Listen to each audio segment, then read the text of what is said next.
0 to 3 seconds, primary hook.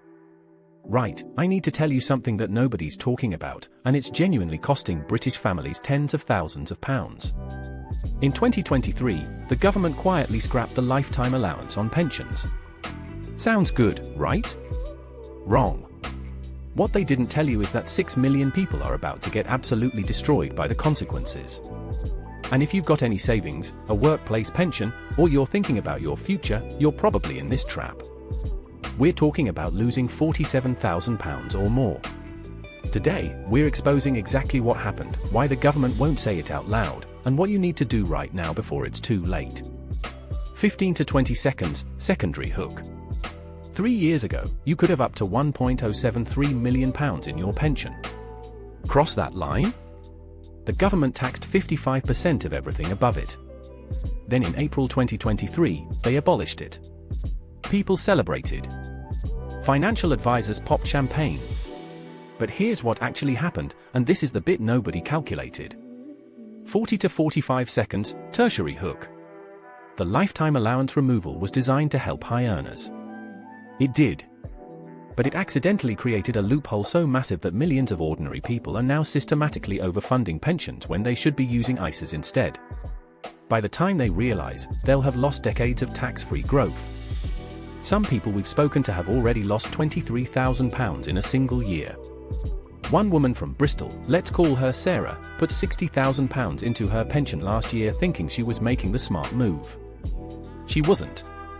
She should have used a lifetime ISA instead. Now she's locked in for 55 years. That's the reality. Let's break down exactly what's happening. Section 1, the scrapped rule nobody understands, 200 words. Back in 2006, the government introduced the lifetime allowance. It was complicated, deliberately so. The idea was simple though, you could accumulate up to £1.073 million in pension savings over your lifetime. Save more than that? The government took 55% of the excess. It was supposed to stop billionaires getting unlimited tax breaks. But here's the thing, it didn't really affect billionaires. It affected middle-class people. Teachers with final salary pensions. NHS workers. Company directors. People who'd been sensible their entire lives. In April 2023, the government axed it completely. Rishi Sunak announced it like it was Christmas morning. We're removing the lifetime allowance, he said. Savers will have more freedom. Except they didn't ask the obvious question, if you can save unlimited amounts into a pension now, does that mean you should? The answer is no. And that's where 6 million people got it wrong. Micro cliffhanger, the tax efficiency completely flips when you understand what's happened next. Section 2, the ISA math nobody's doing, 280 words. Here's what actually happened when the lifetime allowance disappeared. Before 2023, you could put up to £60,000 per year into your pension. The government gave you tax relief, so if you earned £60,000, you'd only pay tax on £0. That's a 20% instant win, sometimes 40% if you're a higher earner. Sounds brilliant. It is, but only up to a point. The problem is pensions are locked away until you're 55, soon to be 57. Your money's trapped. You can't access it for emergencies. You can't use it to buy a house. You can't move it around easily. Now, compare that to a lifetime ISA. You can put in up to £4,000 per year. The government gives you a 25% bonus, so you get £1,000 free. That's £5,000 in your account. Money that's completely yours, completely tax-free, and you can withdraw it at any point after 60 days, or use it for a first-time house purchase with zero penalties. Here's the real math that's destroying people's futures. Put £20,000 into a pension at age 30. By 65, with average 5% growth, you've got £86,000. But you've locked it away for 35 years. Put £4,000 into a lifetime ISA for 10 years. Get £1,000 government bonus each year. That's £50,000 in the ISA with complete flexibility. Then, from age 40 to 65, you can shift to a pension if you want, but you've already got accessible wealth. The government removed the lifetime allowance to help people save more. But they created a situation where millions of people are now oversaving into pensions when they should be diversifying. Sarah from Bristol? She's now got £180,000 locked in a pension she can't touch for another 27 years. Micro cliffhanger, but wait, it gets worse when you factor in what happens when you actually retire. Section 3, the retirement shock, ~2 40 words. This is where it gets brutal. You retire at 65 with £500,000 in your pension. Congratulations, you've been sensible. Now what? If you take it all out as a lump sum, which many people do, you'll pay income tax on everything over your personal allowance. Let's say your personal allowance is £12,570. That means £487,430 is taxable at your marginal rate. At basic rate, 20%, that's £97,486 in tax. Gone.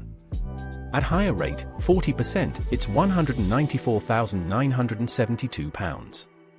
Nearly £200,000 vanished. Now, the government says you can avoid this by using drawdown. You take money gradually, stay in the basic rate bracket, pay minimal tax. Sounds smart. Except life doesn't work like that. You get ill. You need a new roof. Your car explodes. So you withdraw £30,000. Now you're in the higher rate bracket. You owe 40% tax on anything over £50,270. The lifetime ISA doesn't have this problem. Money comes out completely tax-free. No marginal rate issues. No surprise tax bills. The cruel part? The government knows this. They remove the lifetime allowance partly because pensions generate less tax revenue when people eventually withdraw. So they've incentivized massive pension contributions, knowing full well that pension withdrawals will be taxed more heavily in retirement. It's a slow-motion wealth transfer from savers to the state. The question now is, are you going to let it happen to you? Micro cliffhanger, there's one more angle that's absolutely destroying retirement plans. Section 4, the withdrawal rate trap, ~2 20 words. Most people don't know about the 4% rule. It's the golden standard in retirement planning. You save up a big pot, retire, withdraw 4% per year, and theoretically it lasts forever. Let's do the math for someone with £500,000 in pensions. 4% of £500,000 equals £20,000 per year. Sounds okay until you realize that's before tax. If you're a basic rate taxpayer, 20% comes off immediately. You're actually living on £16,000 per year. That's £1,333 per month. Now, here's the thing, and this is critical: if you'd built a diversified portfolio of ISAs instead, you wouldn't pay tax at all. Same £500,000. Same 4% withdrawal. But you actually keep the full £20,000 because it's tax-free. That's an extra £4,000 per year. Over 25 years of retirement, that's £100,000 difference.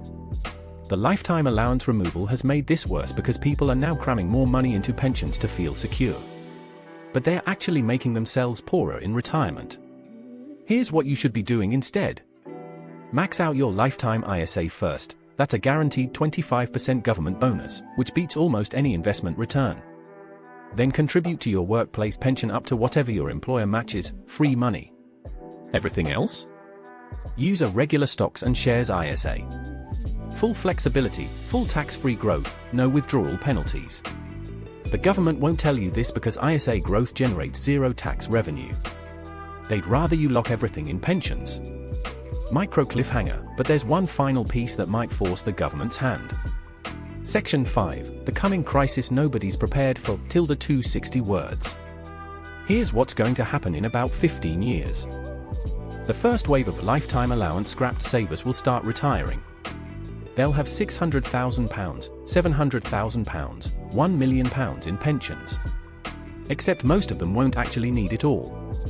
They'll live comfortably on £30,000 per year and leave £600,000 to their kids.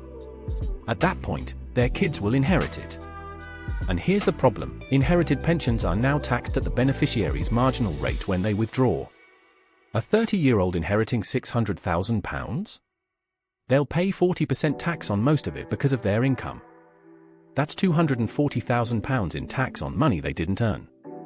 Compare that to inheriting a stocks and shares ISA, completely tax-free to the beneficiary. No inheritance tax. No income tax. Nothing. This is going to create a massive political problem. Millions of people are going to realize they've been systematically encouraged by the government to make the worst possible financial decisions. We're already seeing the early signs. The Office for National Statistics released data showing that ISA growth has outpaced pension growth for the first time in a decade. People are quietly moving to ISAs because they're figuring this out. The government will eventually change the rules again, probably introducing some kind of ISA limit or cap to push people back toward pensions. They always do. But by then, it'll be too late for millions of people who've already made their contribution decisions. The time to act is now. Reassess your savings structure. Talk to a qualified financial advisor, not a pension company, about diversification. Use every ISA allowance you've got. Build flexibility into your wealth. Because the government isn't going to protect you from their own trap. You have to. Outro, 20 seconds. This is the most important financial decision most people make without really understanding it.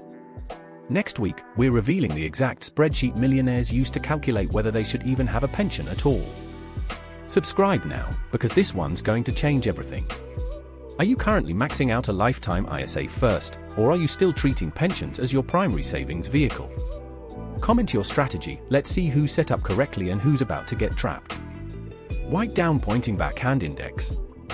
UK pensions, lifetime allowance removed, ISA versus pension, financial planning UK, lifetime ISA, retirement planning, tax-free savings, personal finance advice, pension trap, FCA.